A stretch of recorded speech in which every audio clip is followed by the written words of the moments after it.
Hello guys, सबैजनालाई नमस्ते।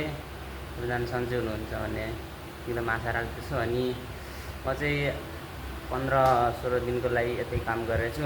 धेरै केही गर्ने होइन, घरमा बस्ने, पोछाहरू लगाउने, यहाँ पोछा लगाइदिने।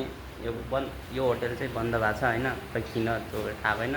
सिसाहरू फुटालिदिन्छन् भनेर त्यहाँ बाहिर एसी राखेको छ नि, त्यो हेर्न भनेर मान्छे राखेको रहेछ। यहाँको एउटा अङ्कल चाहिँ आफ्नो घर जानुभएको नेपालमा, अब 15-16 दिनको लागि। त्यही भएर मेरो अनि अब यही काम गरेछु 15-16 दिनको लागि। त्यसपछि म होटलतिर जान्छु भने अगेर। अब कामसाम त धेरै केही छैन, यही बस्ने हो, आफूलाई खाना पकाउने हो, त्यही हो। यतै गरेर एक्सर्साइज गर्छु, खाना पकाउँछु।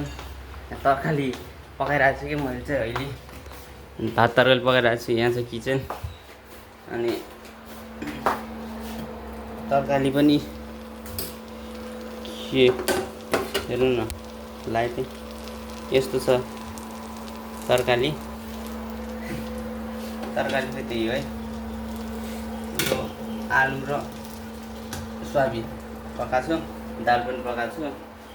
अब यही हो भन्नलाई आएको। म चाहिँ मलाई चाहिँ सपोर्ट गर्दै राख्नु होला, हेरेर के कस्तो लाग्छ कमेन्ट गरिदिनु होला मेरो च्यानललाई। च्यानलहरू कमेन्ट गरिदिनु होला भिडियोमा।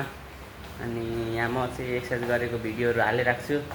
यहाँ छ 2टा डम्बल, अनि यही उचालेर एक्सर्साइज गर्छु। अनि फेरि नर्मल पुसअपहरू पनि गर्छु होइन। यति चाहिँ हो, कस्तो लाग्छ भनिदिनु होला। आजलाई यति सानो मिठो भ्लग हजुरहरूसम्मको यो सूचना पुऱ्याइदिएको मैले चाहिँ। 15-16 दिन चाहिँ अब त्यसपछि चाहिँ के हुन्छ हेरौँ। अब एक्सर्साइज गर्न पाउँछु कि पाउँदैन। होटेलमा गए छैन, यहाँ त केही छैन, खाने बस्ने, सफा राखिदिने, कुरो नराख्ने, त्यति हो। ल आजलाई चाहिँ यति कुराकानी गर्दै गरौँला। अनि यही युट्युब मार्फत भेट्दै गरौँ साथीहरू। By by.